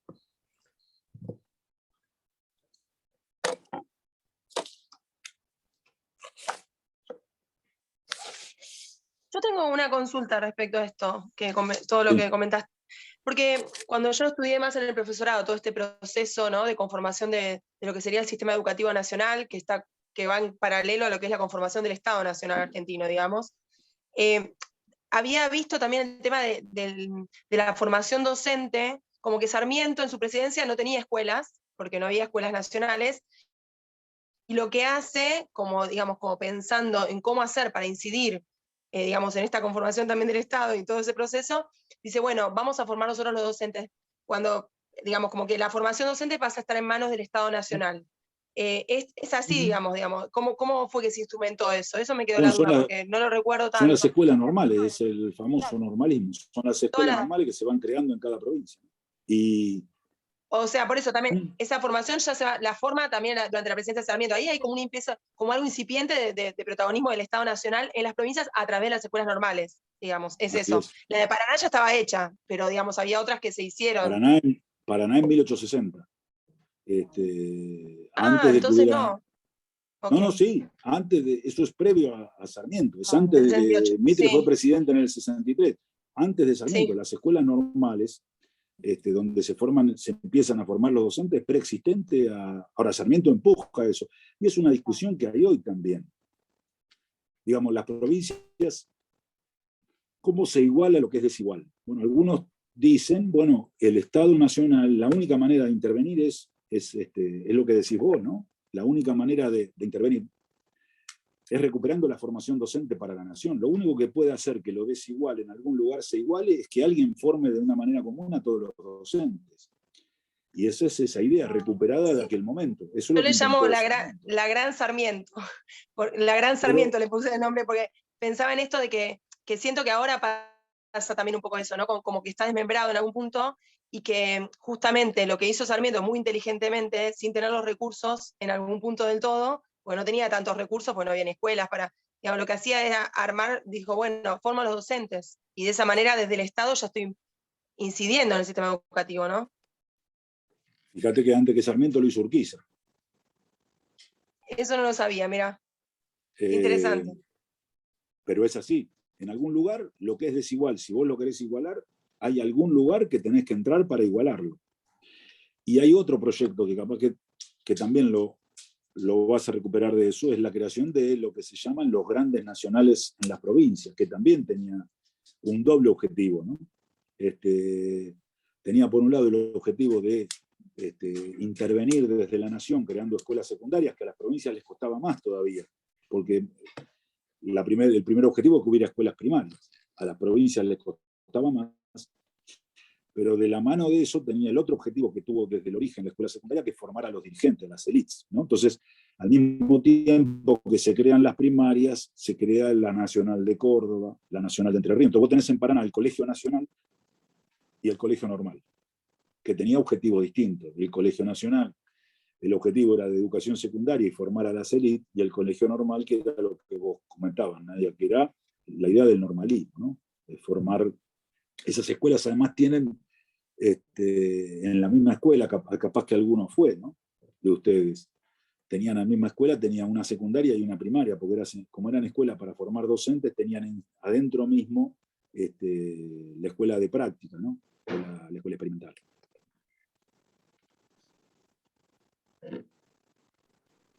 Hola, buenas tardes.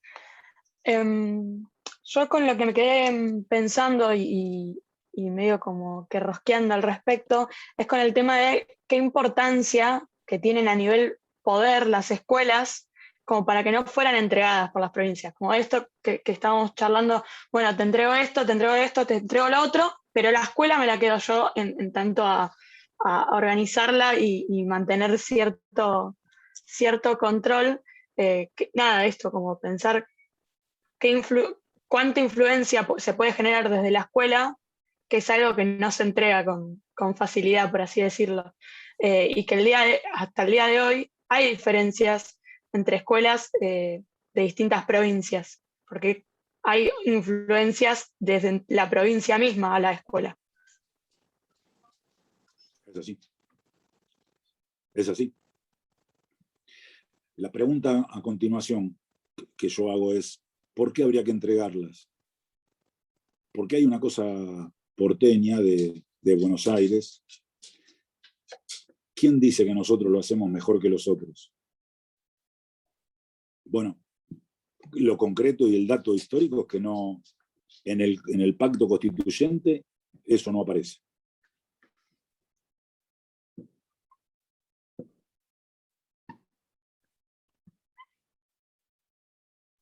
Yo igual te voy a decir por qué habría que entregarlas. En realidad no sé si habría que entregarlas. No, pienso que tendría que ir más por el lado de la formación docente, la unificación, y eso sería una manera de hacer algo mixto. Pero pensaba en esto de que decías, ¿por qué habría que entregarlas? Y en algún punto por la desigualdad, justamente. Porque, digamos, no es lo mismo la economía que tiene una provincia como mencionás antes, como Catamarca, por ejemplo, que la economía de una provincia como Buenos Aires, digamos, o Córdoba. Entonces me parece que desde ese punto de vista es la necesidad de pensar. A mí me pasó de estudiar en el profesorado, yo estudié en el Normal 10, y después me fui a vivir a San Juan, y en San Juan no me querían reconocer lo que yo estaba estudiando, por ejemplo, y me encontraba con una virgen en el Normal de allá de Sarmiento. Entonces, digamos, hay discrepancias que tienen que ver también con lo cultural también en las provincias, que a veces también es eso, como poder empezar también a separar un poco cosas, por ejemplo, la iglesia y el Estado, que todavía no están separadas, y me parece que también pasa por ese lado, porque también tiene que ver con crear un Estado laico que para mí no, del todo no está creado. Pero no te entiendo. Pero si los problemas son económicos, la diferencia económica entre dos provincias, ¿por qué tiene que ver con la educación? ¿No habría que mejorar la economía? No, las dos cosas pienso que son. Por un lado es Bueno. la diferencia económica y por otro lado también lo cultural. Porque también, digamos, el afianzar, eso pensaba también, ¿no? Está bien, lo que vos decís es no ser porteñocentrista, digamos, porque es eso un poco, ¿no? Como que la idea de llevar la nación sería como llevarlo porteño. Y no, en realidad tenemos que pensarnos como nación, decir, bueno, ¿qué seríamos como nación? Y al mismo tiempo también respetar particularidades, ¿no? Pero también al mismo tiempo en las particularidades a veces entran cosas que también habría que revisar más allá. O sea, no sé, a mí me pareció re fuerte ir a estudiar en una escuela donde encuentro una virgen, una escuela pública. Nunca me pasó en la vida. Yo estudié en la provincia de Buenos Aires. Es para cuestionarse por ahí qué tipo de Estado federal hay y si realmente hay una unificación o no en algo, ¿no? Como eso.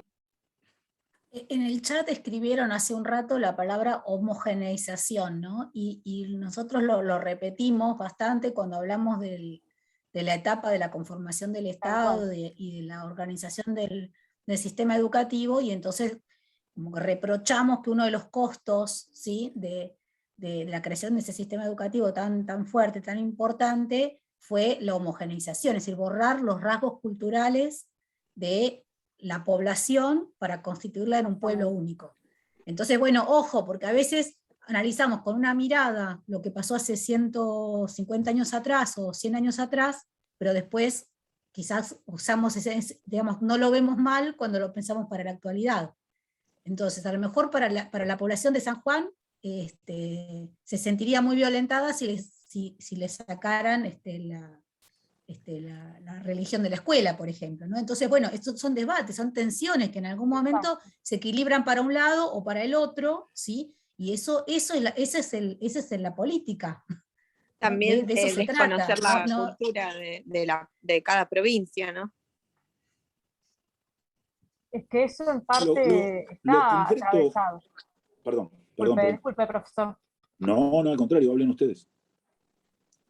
No, que eso atraviesa, o sea, es muy claro como lo planteó usted hace un momento, ¿no? Era un proceso que había que generar una nación y había que borrar la marca identitaria individual, ¿no? Entonces, había que generar un modelo, por eso yo fui la que puso la homogeneización, y bueno, ahora las necesidades o las pautas son otras, el contexto es otro, y se fue, vamos a decir que entre comillas, permitiendo, ¿no?, esto de volver, por eso el tema de devolver, de alguna forma, ¿no?, lo transferir a las provincias, que no tuvo más que otra cuestión del manejo por lo que son los recursos, ¿no?, lo que es el presupuestario. Y pero que bueno, que en principio quizás el lado veamos bueno de esto es que por esto de rescatar lo que en cada contexto o en cada región se pueda respetar, ¿no? En este sistema educativo que emerge o que surge nuevamente. Y bueno, y por ahí tenga un poco que ver esto, ¿no? Respondiendo a la compañera, esto que San Juan, por ahí aparece esto, y por ahí es una huella identitaria de ese lugar. Y bueno, como mucho está en nosotros, en lo que planteas vos, Nadia, estar de acuerdo o no, pero por ahí sí respetarlo, ¿no?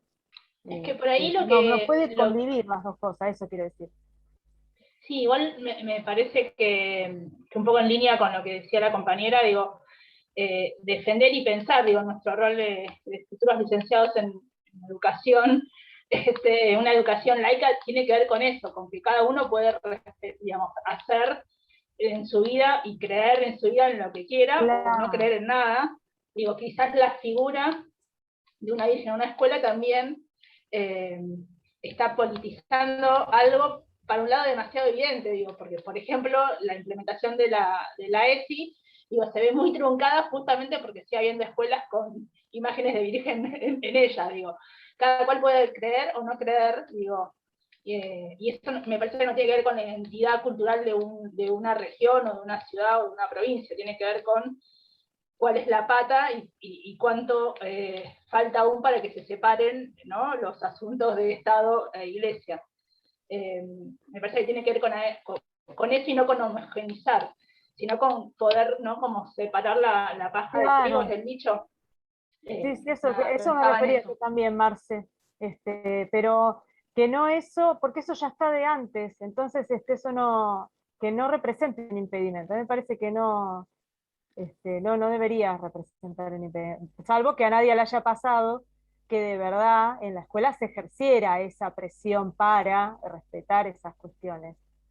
Que ahí ya y obviamente sí, se hablaba, de hecho había profesores donde hablaban de las teorías esas que hablan de la creación del mundo, como que validaban las teorías de la Iglesia Católica. Yo, por ejemplo, me pasó hasta en la Universidad de San Juan, en la Facultad de Filosofía y Letras, o no sé si se llama Filosofía y Letras de San Juan, también había una virgen, y la verdad que me sorprendió un montón, porque acá llega a haber una virgen en la de Filosofía y Letras, y no sé cómo termina, pero digamos, como que me pareció fuerte eso, ahí como que uno como que ve desde acá, desde Buenos Aires, determinadas cosas, y cuando vas a otros lugares del país te encontrás con otras situaciones. Entonces me parece que también es eso.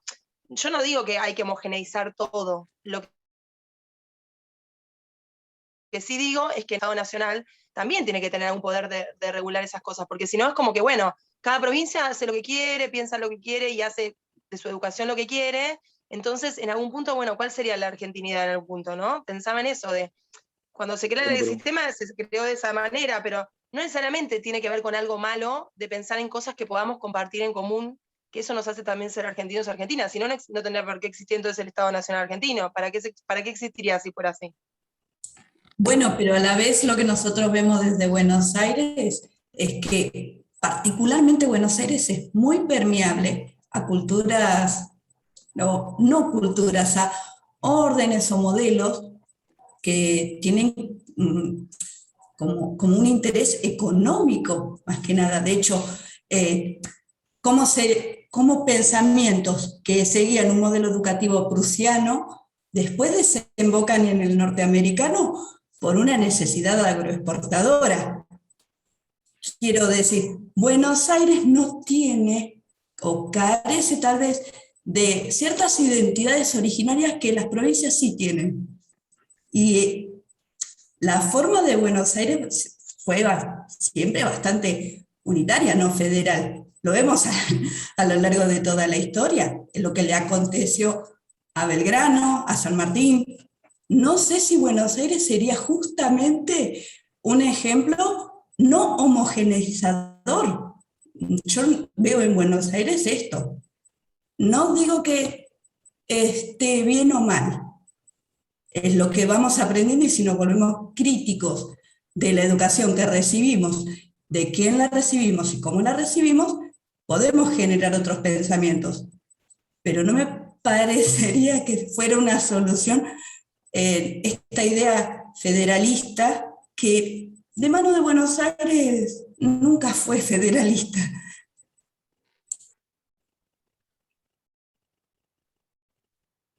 ¿Alguien más? Nancy está levantando Hola, la mano. sí, No sé si querés yo. breve, Nancy, porque Sí, son breve. casi 4:10. No. Dale. Sí, dale, breve.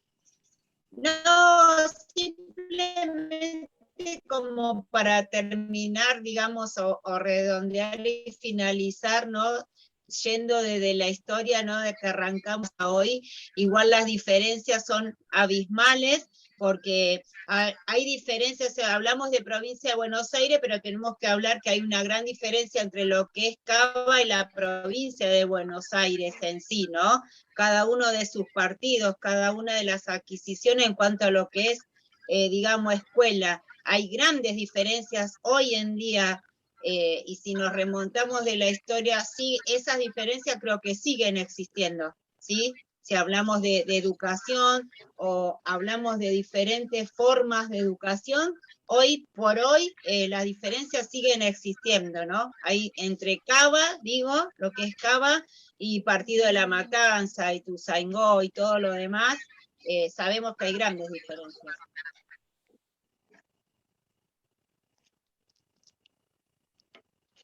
¿Alguien más? ¿Qué tal? Buenas tardes. Si me Buenas permiten. Sí, sí. El Estado, gracias. El Estado de por sí, la Iglesia estuvo como una comunión con el Estado ya desde su nacimiento, ¿sí? Ya en la formación, desde la Revolución de Mayo, presentándose los delegados, ¿sí? En las reuniones. Y está muy afianzado siempre la Iglesia en las cuestiones de Estado. Entonces, como decía acá esta compañera, en algunos distritos, provincias, la Iglesia ejerce un mayor poder, ¿sí? En las cuestiones de Estado, en este caso la educación, y podemos ver esas situaciones. No me tocó, soy de Buenos Aires, del Partido San Martín, ver esta situación. Estudié en un colegio nacional, mi edad me lo muestra, ¿sí? En el comercial de Ballester, y antes que se haga el traspaso, creo que fue en el 94. Pero la Iglesia siempre estuvo en la cuestión de Estado y sigue ligada al Estado porque está en cualquier cuestión estatal, en una misa, el presidente cuando asume va a la misa, va a la catedral y le da ese poder a la Iglesia, ¿sí? Obviamente la educación no está ajena obviamente a las cuestiones de Estado. Eso no. Sí, digo, porque nos quedamos muchos, escucho la respuesta a la palabra, una palabra que yo sé que no le entregó, ¿no? Yo también podría describir el pacto constituyente, sin usar esa palabra, lo podría describir el pacto constituyente entre las provincias, lo podría describir sin lo negativo, es decir, el pacto es este. ¿Se entiende? El pacto es la moneda, el banco, la representación internacional, las fronteras, las aduanas interiores, el presidente, el sistema tripartito, el sistema presidencialista, la bicameral. Eso es el pacto. Cuando yo digo, ¿por qué estoy hablando de educación? Les digo, no les entregó. ¿Es fuerte? Sí, porque yo quiero que sea fuerte ese concepto. Ahora, si nosotros,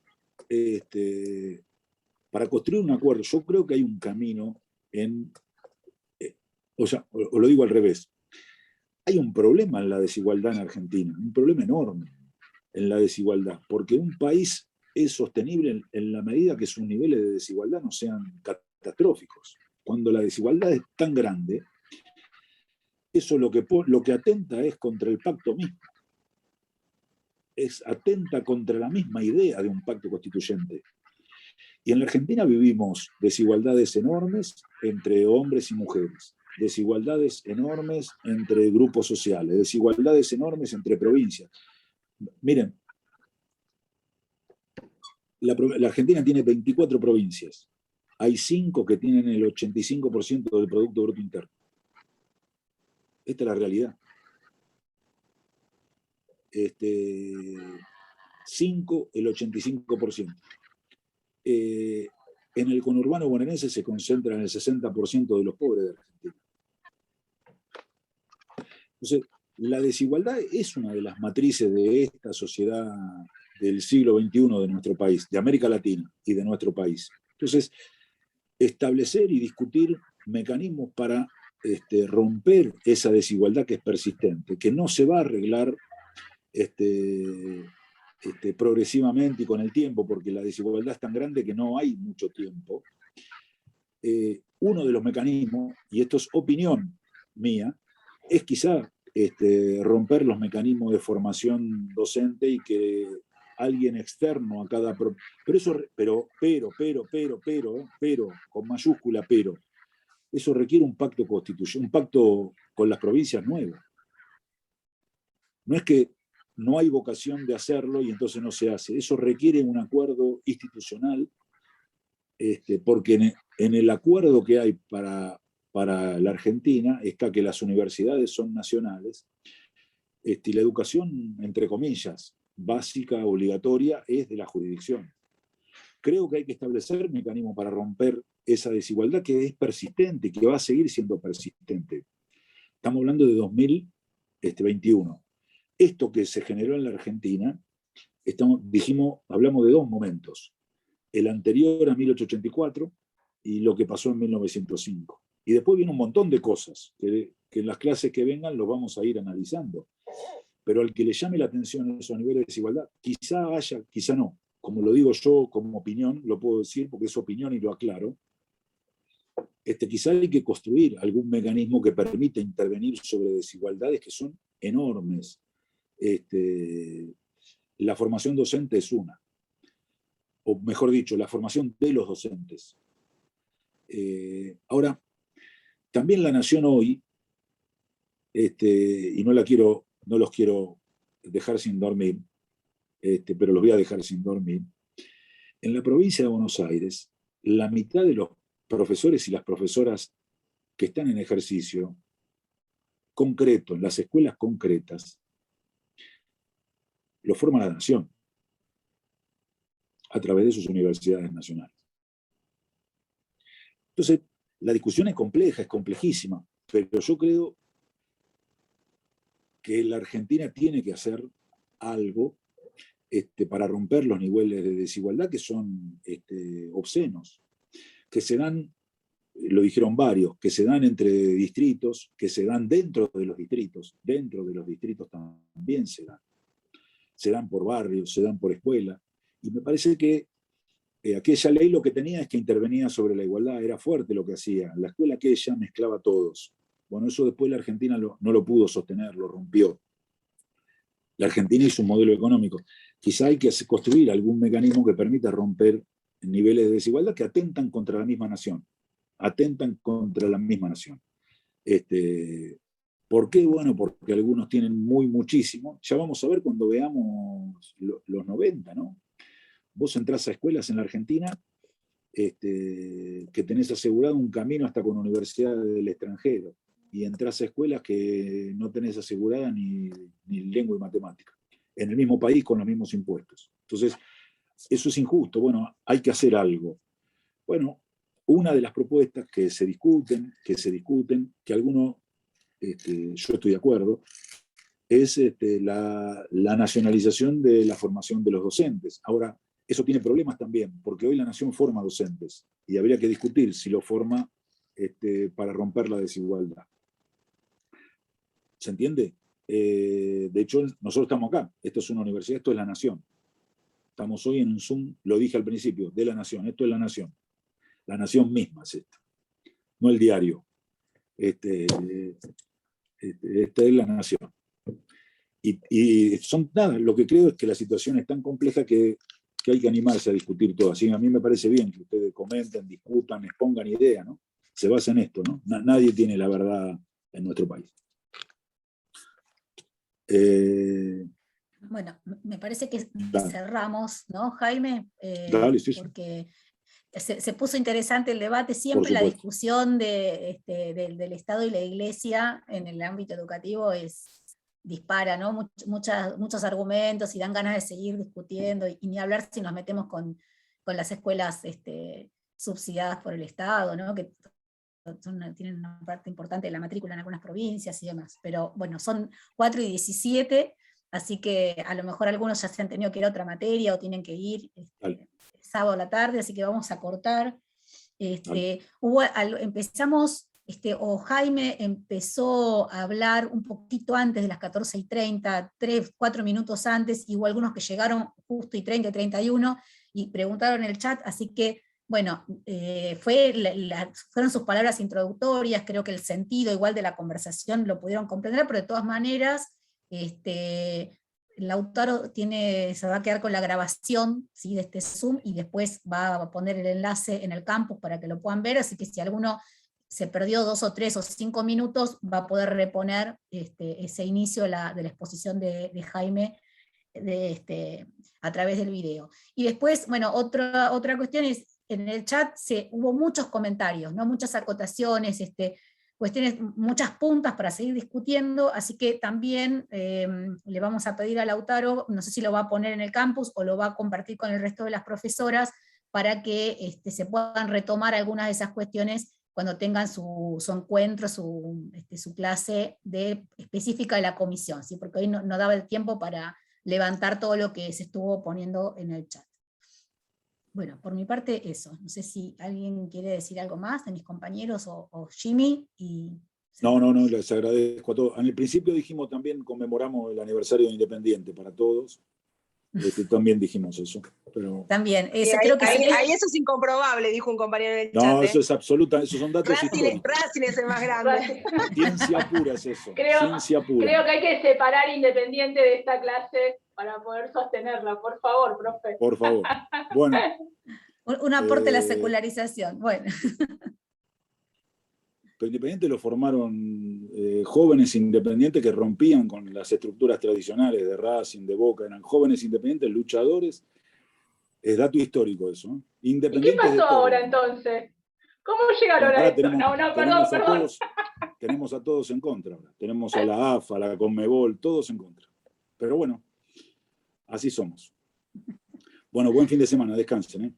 Buenas tardes. Muchísimas gracias. Chao, profes. Nos vemos. Chao, gracias. Muy claro, buen fin de semana. Chacarita trabajada de socialistas.